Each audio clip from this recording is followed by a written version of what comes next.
Yung breaking news ng BOC, 28 na, Nason. 28. 28 luxury vehicles na nililing sa Pamir Diskaya ngayon ay under custody na po ng BOC, Bureau of Customs. September 4, sabi sa breaking news ng BOC, the Diskaya family surrendered 16 additional vehicles.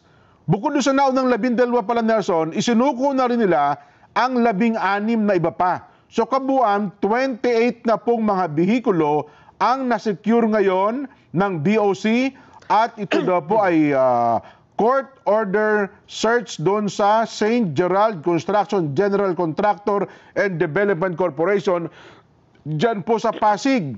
Ang 16 na bihikulo ang ngayon po ay undergoing processing by the BOC for sealing. Ito na po pala, pinakikita, sinisil na po na, and documentation, and will be guarded by customs personnel pending verification of importation records and assessment of duties and taxes with the help of Land Transportation Office. Ang BOC na po ay patuloy na magkakaroon ng malalimang investigasyon. Ayon, patuloy daw po nilang sinasailalim ang bagay na ito batay sa utos ng Pangulong Bongbong Marcos labanan ng smuggling at protektahan po ang kita ng gobyerno at matiyak po yung accountability sa pamamagitan po ng batas sa ilalim po ng customs law. Ayun pala ang latest. 28 na po lahat. Hindi lang po 12 ang nasa kustodiya. Pero tila yata hindi naman kinuha eh. Nandun lang din sa parking lot. Hindi na pwedeng kunin eh. Kasi questionable pa eh. Kasi ang sabi ng abogado ng mga Diskaya dyan, si Attorney Cornelio Samaniego III, paano kung nga kayo bakit nyo hahanapan ng, ng import? Ayun ba ang abogado nila? Kala ko yung certain Danny.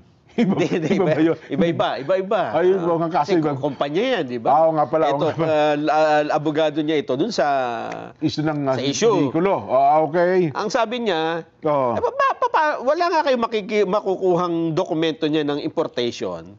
Kasi hindi naman sila ang nag-import niyan. Yan ay locally purchased. Yes. Dito yan binili. May brokerage sa supplier dito eh. Nothing was imported, sabi niya. Everything is locally purchased. All 12 luxury cars are registered. Ang sabi pa niya, hindi naman ire-register na ng LTO yan kung hindi kumpleto sa dokumento at kung merong hindi binayaran. May punto din naman, tama yun. Kasi kung halimbawa, nandito na naka-display, hindi ang nagbayad ng tax na yan, yung importer. At yun, dapat nandun yung dokumento. Hindi naman sila ang importer, kundi binili nila locally. Yun ang sabi ni attorney. Well, magpapalabas sila nga ng katibayan. Yes. Nason. Ang problema dyan, hindi, may maiinit ang ulo ng ibang tao eh, ha? Bakit? Biruin mo, yung mga ilang grupo ay pumunta pa dyan sa bahay ng mga Diskaya. Nako. Ano mo ginawa? Gustong kunin yung mga sasakyan dyan eh. Ano, nilulot? Ayan Kaya lang, siyempre nakasarado, ay doon sila nagprotesta at pinagbabandalize yung mga yung gate, yung bintana. Nako. Yun ang mas naghagis ng kung ano-ano dun sa tarangkahan. Binato pa raw no? Ganun ba? Ayon naman sa Pasig Police, walang permit yung rally. Kaya lang, wala ring pulis. May nag-rally pala. Wala ring pulis doon sa lugar.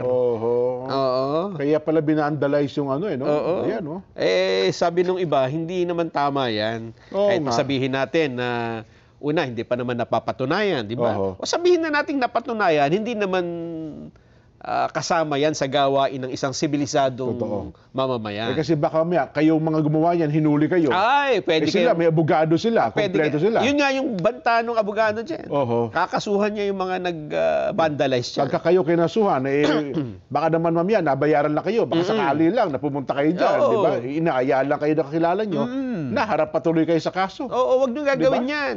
Kasi mismo ang Pangulo dyan, na siyang nagpapaimbestiga ng mga ito, ayaw niya yung ganito eh.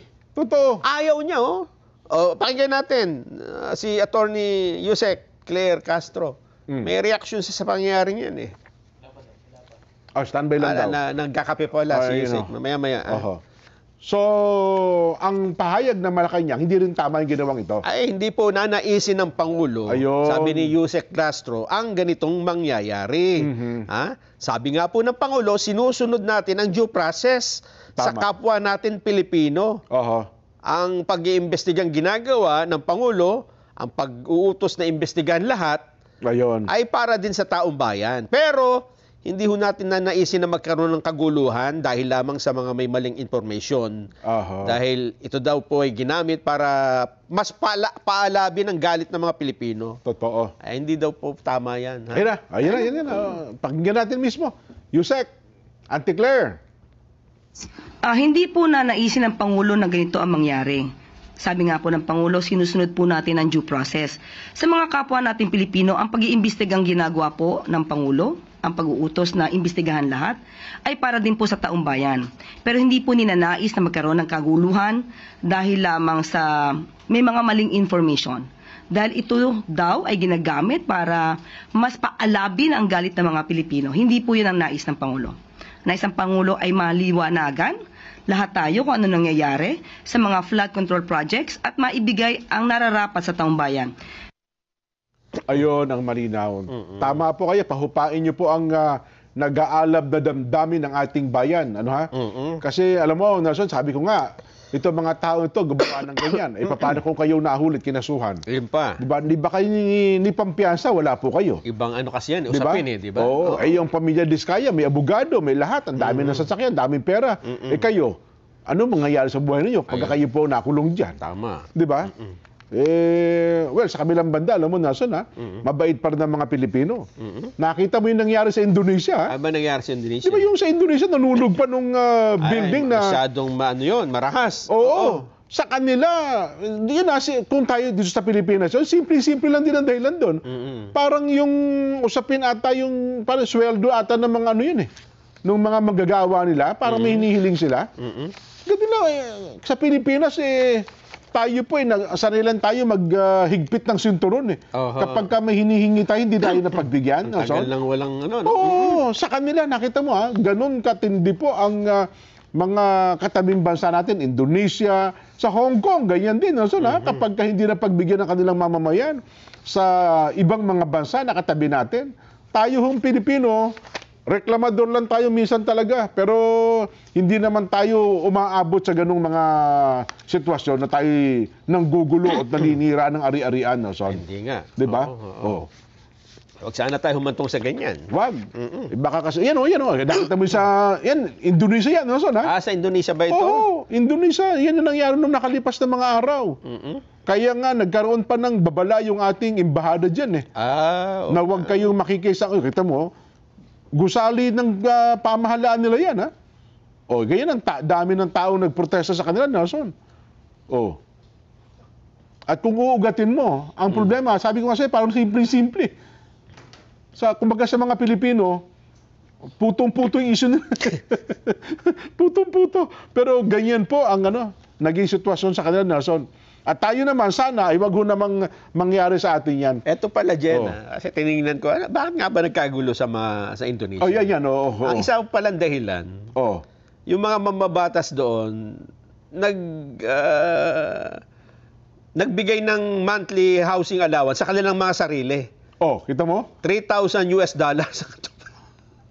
Sa sarili, sabihin mga nakinabang mismo yung mga politiko nila. Okay. Ito daw ay 10 times ng minimum wage ng mga magagawa, simple sa Jakarta. Sabi ko sa iyo. Sabi ng mga citizen, mukhang lugit. Parang masyadong 'di ba?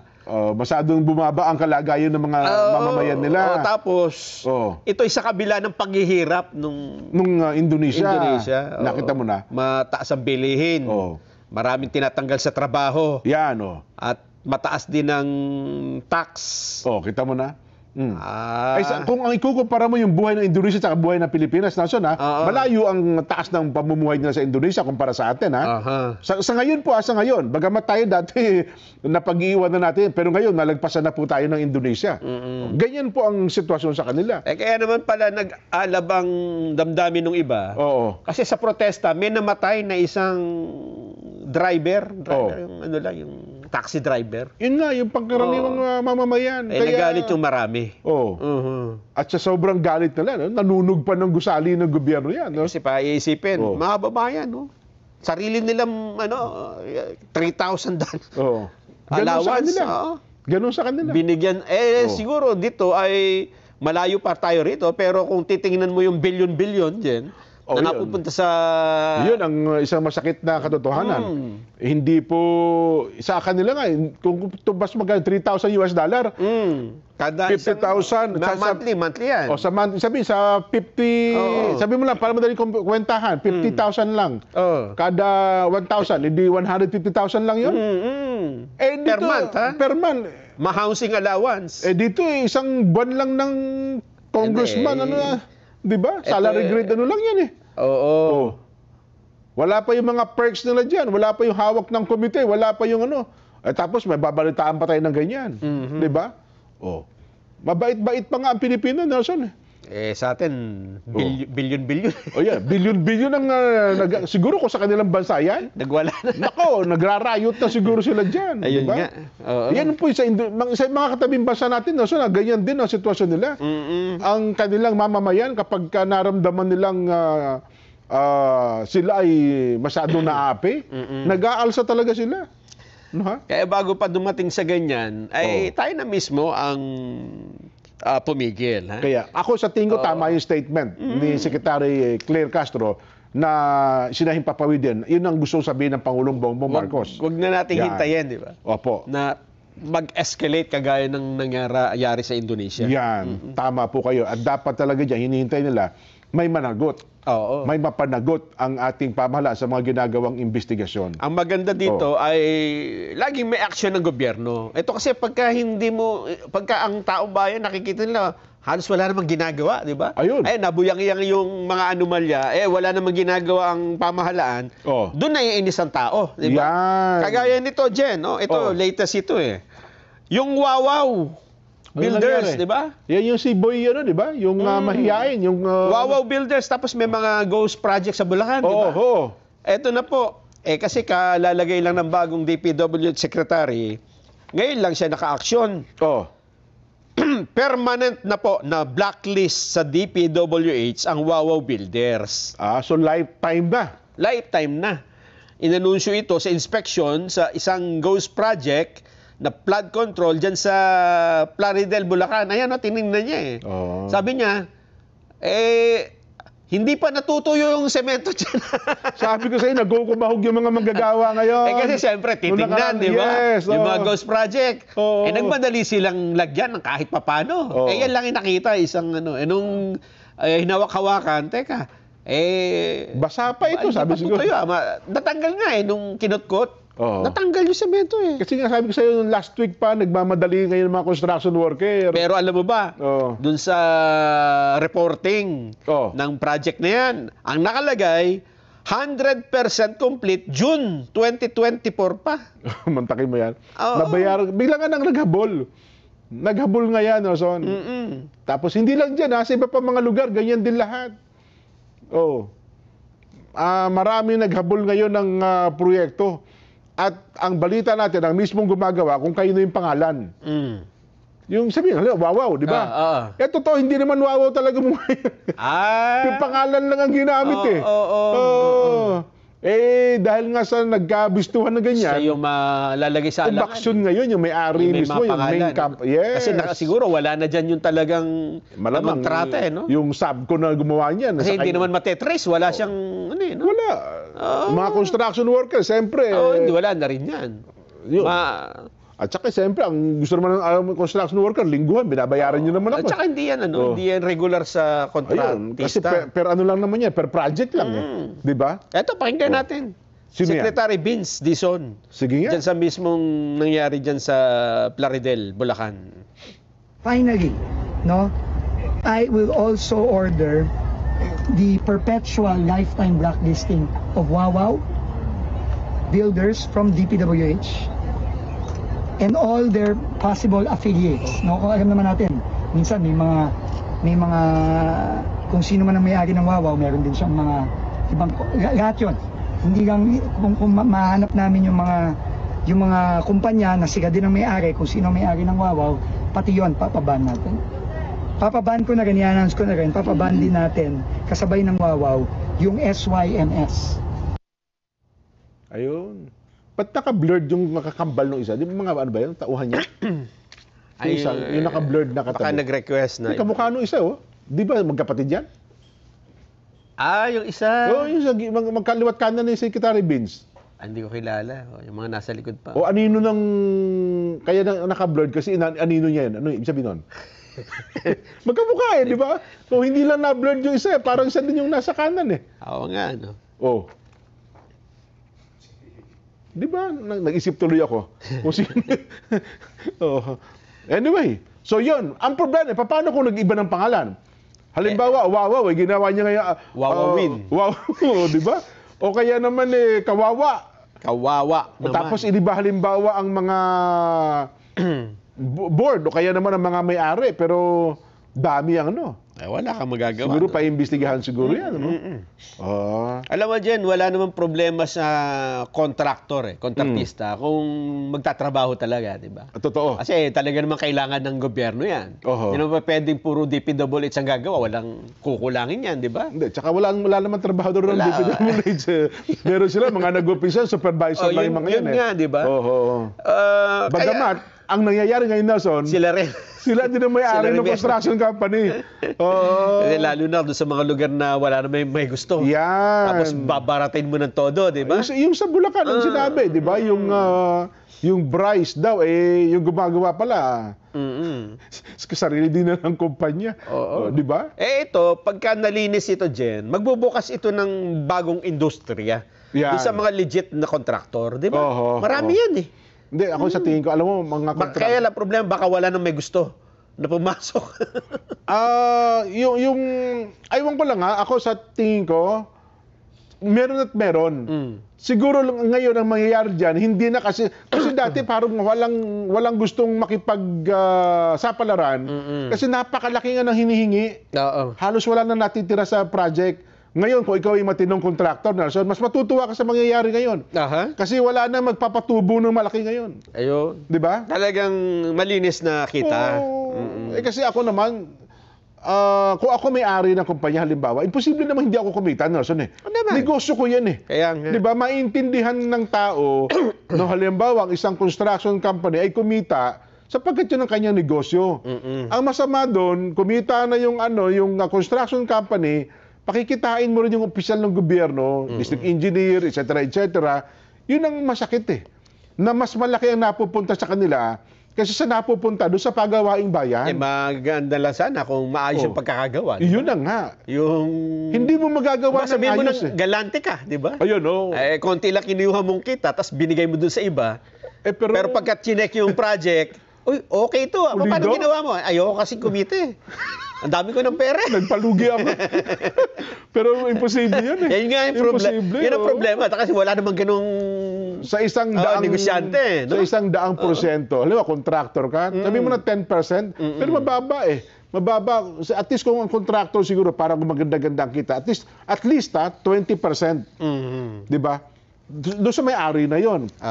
Ay yung 20% hindi, paano ngayon yung mga pagkakakitaan mo? Kaya ang natitira nga doon sa mismong project, sabi nila, 30 hanggang 40% na lang. Sabi standard talaga ang matitira. Wala na kasing diba? Hindi na quality. Yun pang mas masakit, Nelson, 100% sapagkat ghost, wala talaga napunta doon sa proyekto. Yun ang problema. Pinagkakitaan 100% talaga. Talagang panloloko yan, diretsahan. Kaya naman dahil dyan, Jen, di ba merong umami na, pinirmahan ko lang naman yan eh. Ayun, oo. Sabi sa akin, okay na raw ito eh. Sabi ni D.E. Alcantara, yung daw Bryce, yung kanyang deputy ang ang nagpapirma. Oo. Tapos nakasingil na. Yung pala wala yung project. Kasi completed. Hindi naman pala ginawa. Ang latest dyan, Jen, di ba nung nakaraan, na-suspende siya. Ngayon, siya ay tuluyan ng dinismiss, sinibak na sa pwesto. Ayun. Inanunsyo rin ni Secretary Vince Dizon ang pagkakasibak kay Bulacan 1st District Engineer Henry Alcantara. Ayon kay Dizon, maliban sa summary dismissal, inirekomenda rin na siya ay sampahan ng kaso. Oho. Ayun. Kasi kung tinanggal mo, hindi naman ibig sabihin absuelto na sa kanya kasalanan. Hindi po pwede. Hindi. Di ba? Oo. Oho. Tanggal. Ayun ba yun? Ito ba yung Alcantara? Oo. Yan din yung humarap sa Senate, di ba? Oo. At ang bukod sa kanya, tinanggal din yung lahat ng mga tauhan ng DPWH district habang iniimbestigahan yung flood control project dyan. Pero ito kasi ang huling posisyon niya, Assistant Regional Director na ito eh. Yan, Oo, di ba? Ipinasa nga niya ang kanyang pagiging district director doon kay Bryce. Ano pa doon ng Bryce? Yun daw yung kasi nung siya ang DA, yun ang deputy. Yun daw talagang tumatrabaho ng gusto sa'yo nagpapapirma. Oo. Yun daw yung kung pumasok ay naka-Porsche, naka-Ferrari. Mukhang kasama yan sa dinismiss Ewan ko lang ba't ito lang ang nakalagay Yun ang sa kasalukuyan ay district engineer ng engineering first ng Bulacan, Son. Kasi itong Alcantara, na-promote ito, naging assistant regional director ito eh. Ito papakinggan natin. Ano paliwanag ni Secretary Dizon? Secretary Dizon? Sino mga dinismiss dito? This is the President's marching orders and we will execute. Hahanapin natin lahat to. And lahat to, pag nakita na natin, nagpapasalamat ako sa mga iba nating mga kawani sa DPWH kasi sila ang nagbibigay ng impormasyon na to. Nagpapasalamat ako sa kanilang lahat. No, binigay nila sa atin to at meron pa silang binibigay na iba. At hindi tayo titigil. Hanapin natin lahat to. At kung anong ginawa natin dito sa mga DE, assistant DE, engineer dito sa DPWH na kakonsyaba dito at doon sa mga kontraktor, ganun din ang gagawin natin sa iba. So simula pa lang ito. No? And hindi tayo titigil. Ayun. So dyan pala sa announcement na yan, magkakasabay na yan. Magkakasunod na.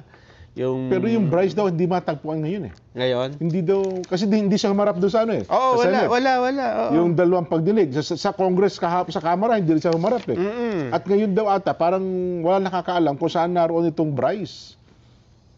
Yun daw ang dyan mukhang yan ang gagawin ng NBI ngayon. Hanapin? Kasi, Natasha na ba sila? Merong may pahayag si Secretary Crispin Remulla dyan Aba, okay. Alam mo ba? Sa dami ng nag-iimbesti ngayon sa flood control project, inatasan na rin niya ang NBI na magsagawa ng sariling investigasyon sa mga substandard at ghost flood control project. Naku, yun ang sinasabi ko. Hindi kaya sila magkita-kita. Sabi niya, tayo rin pala magkikita-kita sa finals. Siguro dapat mag-usap nila sila. Kasi parang baka sayang lang yung effort Maghati-hati ng trabaho siguro. Hindi ako sa tingin ko yung binubuong, di ba may ano yung pangalan ng grupo? Pinapabuo ng Pangulong Bongbong di ba? Investigation commission na siguro doon na lang composite team, may NBI, may engineer. Kasi sabi nila mga expert daw nakapanood doon Kasi kung hiwa-hiwalay, baka mag-duplication pa Yes. Kasi nga ang lumulutang nga ngayon hindi pa kasi lumalabas kung sino-sino ang bubuo nung iniutos ng Pangulong Bongbong na bubuin. Wala pa. Kasi ako sa tingin ko, pag nabuo yun, Nelson, ipasintabi po sa Kamara, may pinararatangan na sangkot daw ng mga congressman, di ba? Sa Senado man, ganun din, may mga pinararatangan din. Meron din. In fairness po, siguro kung mabubuo ito at kung sino-sino nakapaloob dito, Nelson, yun talagang independyente, yung walang bahid politika. Sa tingin ko, yun na lang dapat ang isa mag-iimbestiga Aywan ko lang po kung sino man yun. Pero tignan muna natin kung sino-sino mga nakapaloob siguro doon. Ayun nga. Di ba? Kasi halimbawa, ang Kamara, iimbestigahan. Ngayon nga, nagtatalo-talo sila. Ipatatawag ba yun? Dapat na ipatawag? Di ba? Lalong may nasasangkot ng mga pangalan ng kapwa nila mambabatas. Yung binabanggit mo yung si Congressman Saldico. Ayan, meron din. Nabanggit yung pangalan niya. Kasi inire-recommenda na isasalang di ba? Ayun daw. At investigahan Hinihiling ni Congressman Toby at saka ni Congressman Erice, di ba? Ang problema, sabi po ni si House spokesperson pala, Princess Abante, ay hindi natin pwede pa ipatawag si Saldico. Okay. Kasi nasa Amerika siya sa ngayon. Yo, pakinggan natin si Princess. Oh. Attorney? Attorney Princess? Saglit lang daw, medyo may binubuklat pa yung papel, Nelson. Yung kanyang sasabihin na balam ng konti. Kasi di ba, sabi nga nila, walang sisinuhin, di ba? Yes, sabi niya Congressman Terridon. O kaya sabi ng isa, wala pala sisinuhin, ipatawag na natin si... Kaya nga yun ang naging challenge kay Congressman Benny Abante. Kasi sabi niya, si Kong Benny Abante ang nagtamanggap ng hamon eh. Kaya dapat nung hearing nila, di emotion mo, sabi nga emotion mo na ipatawag si Kong Saldico. Sabi naman ni Kong Benny Abante, tumingin sa paligid. Wag mo natin ipatawag kasi ang dami pa namang tatanungin eh. Pati si Magalong. Ay, Magalong din. Saka si si General Magalong. Mayor. Si Mayor Magalong pala, sorry. Kasi nagkakahamunan sila, di ba? Sabi ni Abante noon, ang dami mong sinasabi, maglabas ka, magsalita ka rito. Sabi ni Magalong, paano ako pupunta dyan? Hindi mo ako inimbitahan. So balik sa hearing, Congressman Abante, imbitahan na natin si Magalong. Mag-motion ka na, imbitahan. Ano sabi? Tumingin siya sa paligid. Parang ang dami pa naman natin tatanungin dito eh. Kasi, hindi pa natin natatapos tanungin itong mga to eh. Sabi kasi ni Mayor Magalong, meron akong sasabihin mga pangalan ng mga mambabatas. Nako. Yan. Ito na.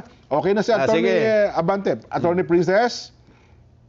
I made an initial inquiry sa Office of the Secretary General. Sa pagkakaalam ko, he's currently out of the country. I understand he is nasa United States siya for medical treatment with appropriate travel documents. Kung ano yung mga travel documents na yon, wala pa akong copy. So I still have to coordinate further with the Office of the Secretary General.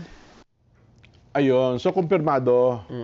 Bagay noon pa man, parang every 3 years, every 3 months ay nagpapacheck up. Ano siya, nagpapacheck up eh.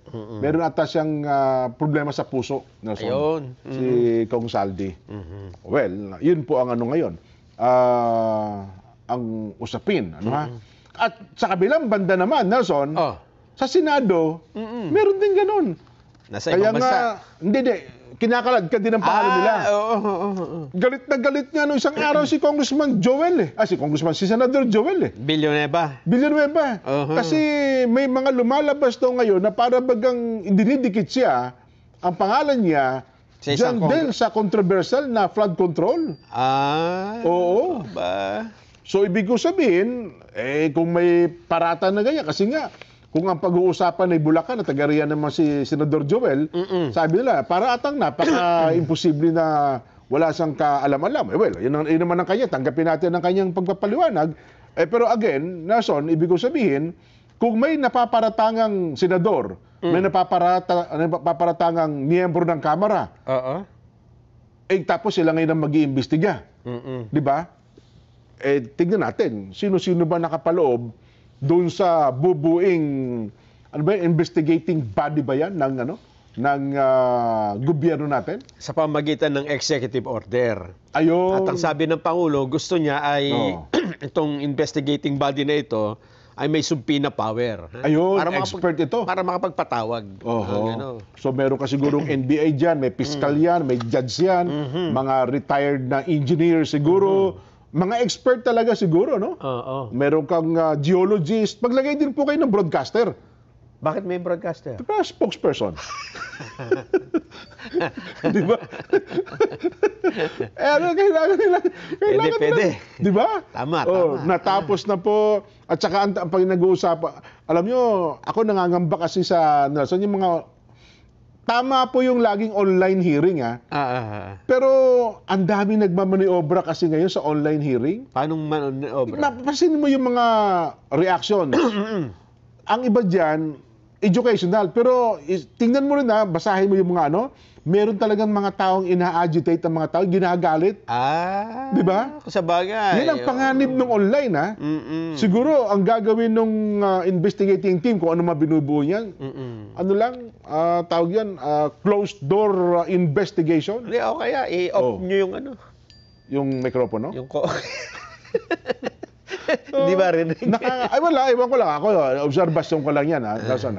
Kaya lang baka pag gano'n, sabihin naman ako, hindi pa ka niluluto naman, ano? Hindi naman masyadong transparent. Oh. Hindi, parang anong tag natin? Commission, di ba? Meron tayong mga binuong commission dati, mga nakalipas na agraba commission, mga ganyan, di ba? Wala pa namang cellphone. Bagay, nga, no?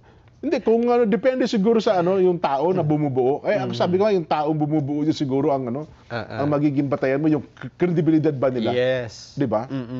Ay, anyway, ang atin ng magiging Vox Populi ganito, may pinagtatakpan nga ba ang mga mambabatas na responsable sa pondo ng maanomalyang flood control projects? Aba, ang ganda. Ulitin nga po natin. Pakalimi-limi nyo po ha. May pinagtatakpan nga ba ang mga mambabatas? So pag sinabing mambabatas, lower house and upper house, pareho na yan. Pareho. Oo. Senado tsaka Kamara. Lawmaker. Yan. Ha? Ulitin ko po. May pinagtatakpan nga ba ang mga mambabatas na responsable sa pondo ng maanomalyang flood control projects? Kung ang sagot nyo po ay opo, may pinagtatakpan, letter A. Kung ang sagot nyo naman ay wala po, sa panahon ngayon wala na silang pagtatakpan dyan, bistado na letter B.